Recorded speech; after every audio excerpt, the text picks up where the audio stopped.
What is up, Flesh and Blood players? Today we're going to be talking about the Pro Tour meta for Pro Tour Las Vegas 2026.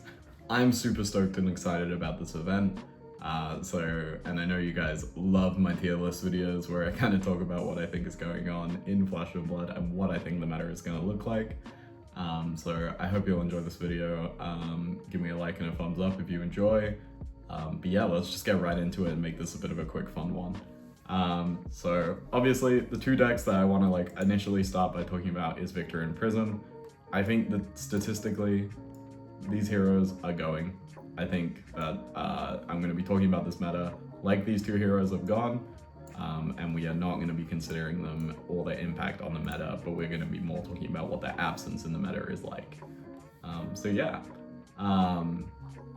Let's start from the top, and we're going to be talking about Arachne Slip Through the Cracks. I think this deck's a lot better than people think it is. I think also it's got good matchups into a lot of matchups that you wouldn't traditionally think are good.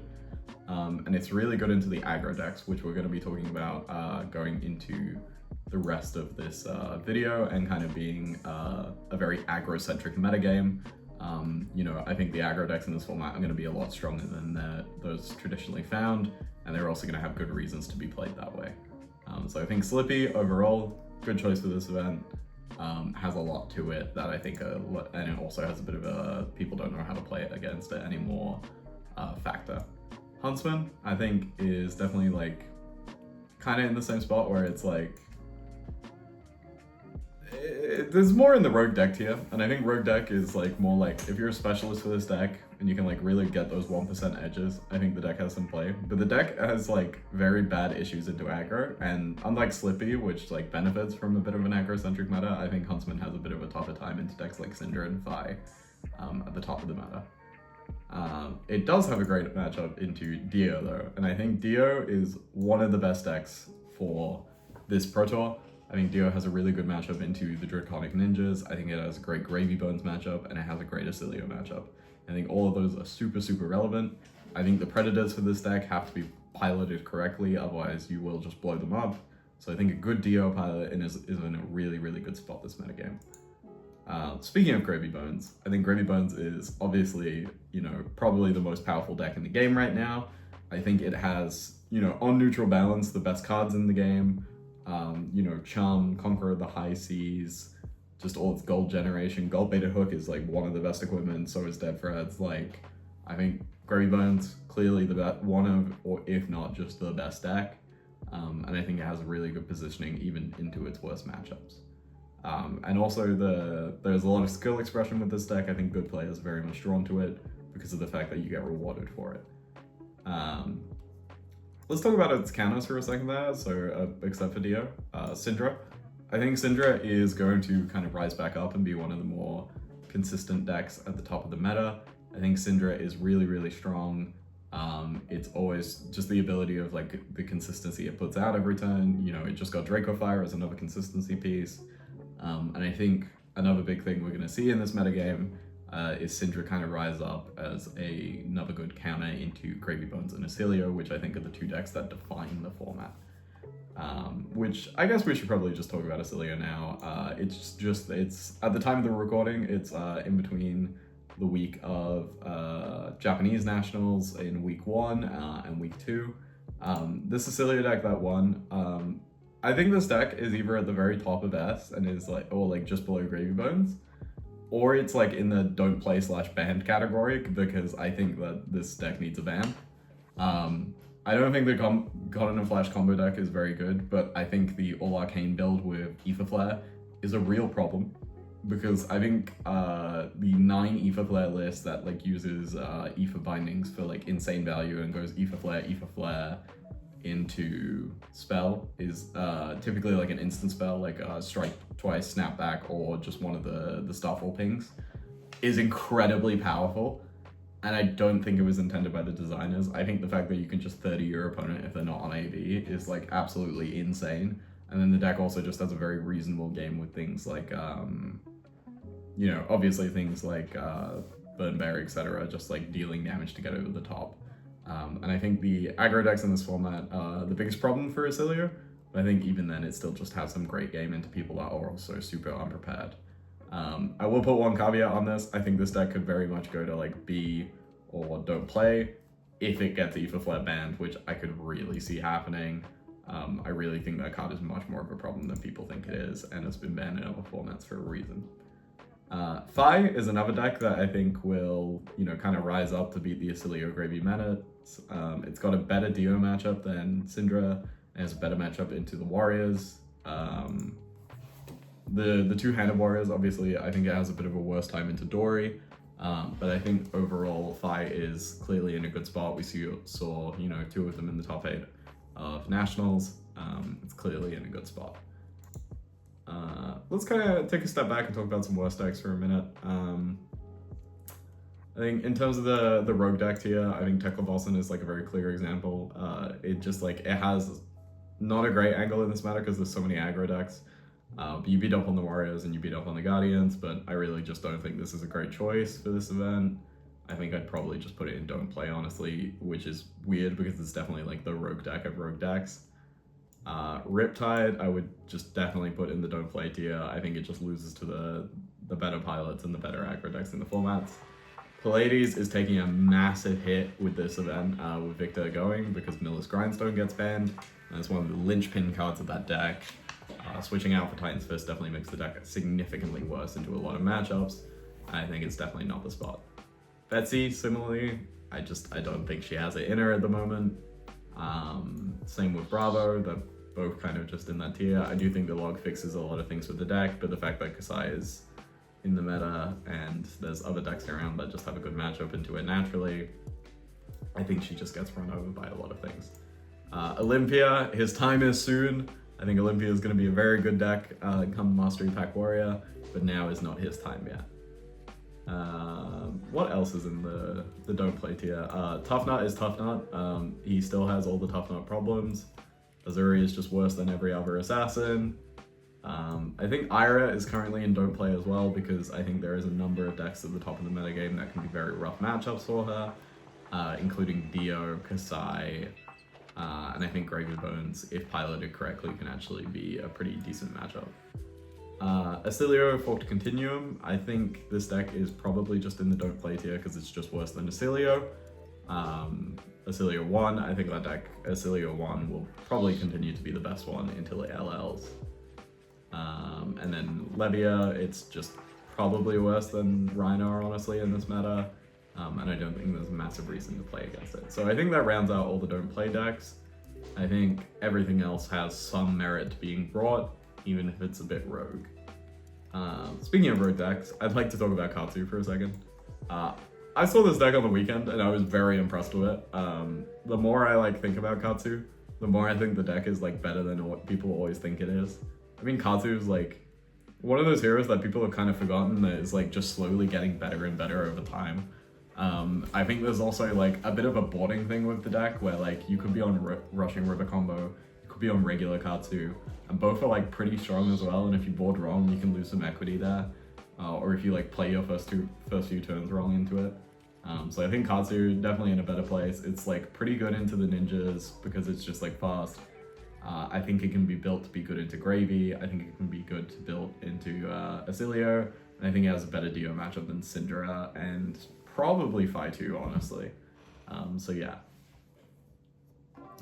Let's talk about, let's get this out the right way. I think Kasai is very, very good right now. I think her only real problem matchup in the top tiers is Asilio. She has great matchups into anything that isn't Asilio. She's just a very, very good deck. I think Kasai is probably top of A tier or S tier. The one caveat I have to put with her is you need a lot of reps with the deck into the matchups. And you need a lot of matchup knowledge to actually play the deck well. And even though that is accessible through things like Shoma's Guide and My Guide, I think actually playing the games is quite difficult because the deck is very much based on rhythm more than a lot of decks in the game. But I think Kasai, overall, very good pick. And let's talk about the other warrior that I think is defining this metagame, and I think that's Dorympia Ryan Song. Dory has a great Asilio matchup, it has a pretty great Gravy Bones matchup, it has a great Dio matchup, it has a great Syndra matchup, and a great Phi matchup. And for that, I think it goes to the top of A tier, the bottom of A tier. I think that she just has a bit less consistency than Kasai into some matchups, but it trades that for a very, very good Acilio matchup. It does also have a bit of a rough Kasai matchup. But I do think that, you know, you're just trading equity. So I think Dori is overall a very good pick for this Pro Tour. I'd love to talk about Hala for a minute, because I think this deck's really good and people just don't know about it yet. I think she belongs in Rogue deck for this event, but I think she's very, very cool. And I think if you're not prepared for her, you will get caught out. The fact that she can just kind of like deal 20 damage, like it might be vanilla damage, but it's still just kind of crazy. The rate on a weapon is kind of nuts. Edict of Steel is just still like an incredible card and way more broken than most things going on in the game right now. So I think Hala is a very good choice if you're like a specialist and you're expecting to find some sort of angle into this metagame that is good.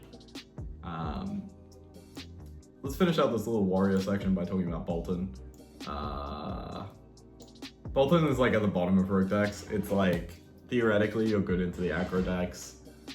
I think he's still just got the Boltyn problem though, where sometimes the deck just does nothing. Like, I've seen that deck do 4-card 3 before. Like, the deck just sometimes doesn't do anything, and I think that just means the deck has, like, issues. But I think if you're, like, a Boltyn specialist, maybe it's an okay choice, and maybe there's an angle to be had into this metagame.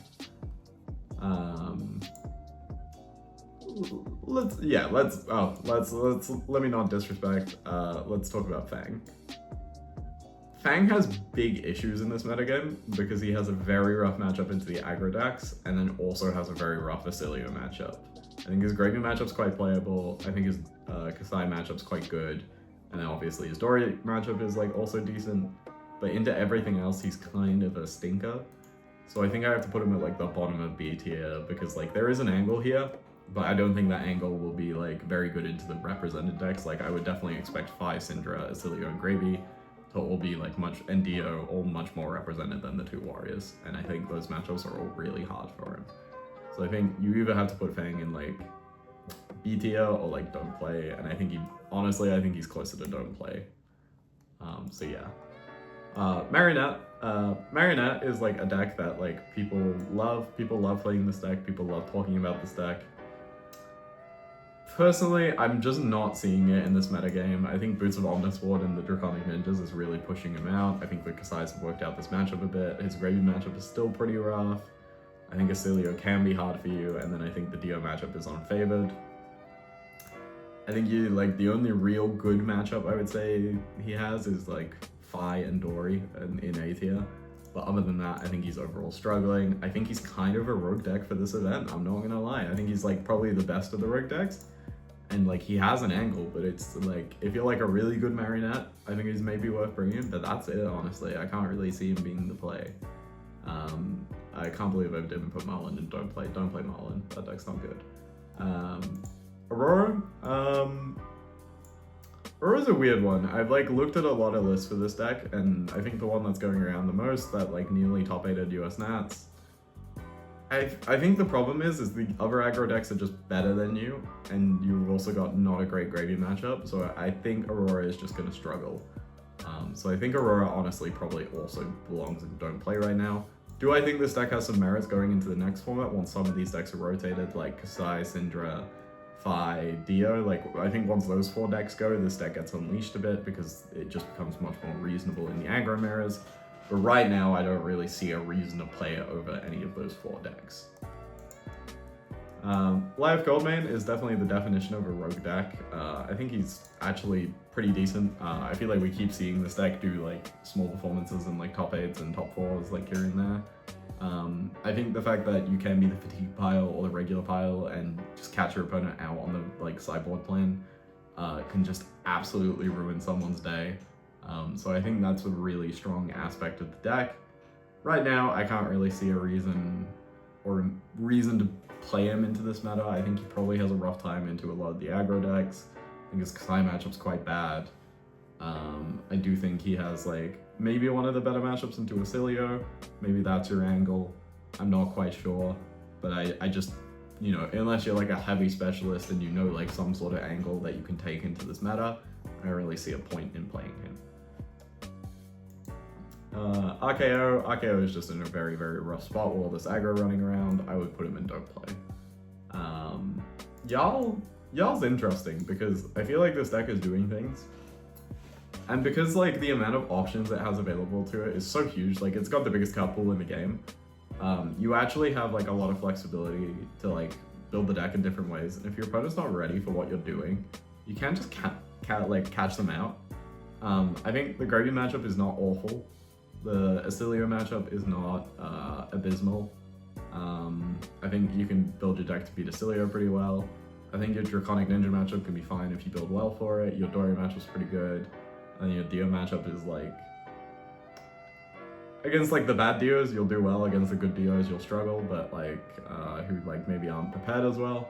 But I think Yaal's fine. I think Yaal is like an okay choice, and I can see a reason to play it. I think the big reasons is that you might struggle is into like Kasai, for example, or maybe just very competent players of all these decks. But I can definitely see it being like a bit of a catch you out type of deck. Ziggy Starlight. I think Ziggy suffers a bit in an aggressive meta like this. I think Reality Refractor is a hell of a card, which has been employed as like a aggro tool in the past. I think as people come to know this deck more, it moves more into the rogue deck tier. I think Guardian isn't super well represented at the moment, so I think it lives in the rogue deck tier for now. Rhinar, I hate to say it, man, but I think Rhinar's B tier. Like, the deck just has some crazy cards now. Like, Feral Instinct is like a card that shouldn't exist. Like, it's a 0, it's T-Toxin. Bro, they gave Rhinar T-Toxin. That's crazy, and it's like way easier to cast too. It's like, I've only lost like 1 game to Rhinar in the last 6 months. And my opponent just dropped like a 42 bomb on me on like a Blood Rush turn. They did like some crazy things with like beaten trackers and stuff. And like the chest. But like sometimes you just like play like mid-range aggro games as Rhinar, and you just kill your opponent. And like they can't board in D-Reacts to be more efficient into you because of the fact that you'll just intimidate them away. So like I think Rhinar is like B tier or like rogue deck tier, where like the deck is like kind of crazy when it does its thing. The one thing is it's still just got consistency problems, but I don't think those are ever really gonna go away. Puffin's pretty good right now. Like you can play an aggro shell without having to rely on boost cards now, and I think that makes the deck a lot better. I think Gear Turner and Crash Site Salvage are like both of them really strong cards. I think the deck's gotten a lot better. I think it's got a pretty decent matchup into things like Gravy Bones and Kasai. I think your Draconic Ninja matchup is not totally abysmal. I think the deck's fine. It just has consistency problems. Like most of the decks in B tier, you'll notice will like have consistency problems. Like they're all powerful at doing really powerful things, but they just don't do them that like often enough to like always convert against these decks. But sometimes you just get caught out by them. Vincent is also exactly what I just described. It's a B tier deck. It's got like a lot of consistency problems. It's very much like a deck you need to know really, really well. I think you have a pretty good matchup into the Draconic Ninjas as I understand it, and a decent Acilio matchup if you build it correctly, and I think your Dio matchup is also okay. I think more of the problems that come with this deck come from like decks like the Warriors. But I think Vincent overall, with less Guardians in the meta, I think it's probably a little bit happier. Volda, again, like consistency problems, but otherwise the deck's pretty strong. I mean, like Seismic Eruption is like kind of the card, like you need to hit one of those early to start like, you know, getting value and getting the tempo gain that the shield gives you. But when you do, the deck kind of just goes off. I mean, it's like, it's got very powerful things. It does like some pretty incredible things, like, you know, 14 Dominate with like discard on hit, discard, make like a billion Seismic Surges on the back end, so you like basically draw like a card and a half. Like, Volda's pretty good. It just like, sometimes the deck just loses the game, but I think into this meta, it's actually okay, especially like against the decks that don't block as well, like Dio and Syndra and Fi. So I think Volda, perfectly fine. It's a good deck. Max the Hype Nitro definitely belongs in the rogue deck tier. I think you can build it to be okay into a lot of the aggro decks. Again, it's just a consistency problem because it's like, how do you balance the need to like beat fatigue by playing like hyperdrivers and stuff, with the boost package and also being good enough into the aggro decks. And can you even build the deck to be consistently good into those decks? But I think the deck's fine. It does some powerful things, you know, when it does the hit the gas and goes 45 damage. Like, I do think he's a little bit slept on right now in terms of things. But I think overall, this is my tier list for this event. Obviously, I know there's a lot of people who don't like these videos and find a lot of things to discuss. That's kind of the point of the videos, guys. So leave it below in the comments. Talk to me. What do you think about this video? What do you think about the tier list? Obviously, we're very, very far out from the Pro Tour. We'll see how my predictions kind of held up going into the Pro Tour, but also going into Shinjuku and last week at Nationals when this video releases, probably just after that. So yeah, we'll have to wait and see. Will Aether Flare get banned is like one of my big things, and then will Prism Invicta LL, but then we'll have to see what the meta looks like after those two. So yeah, overall, I hope you've enjoyed this video. I hope you've enjoyed listening to me talk about the format a bit. But yeah, have a great one, guys. Like and subscribe if you enjoyed, or even if you didn't enjoy and you just like watching things that are provocative. So yeah, hope you enjoyed.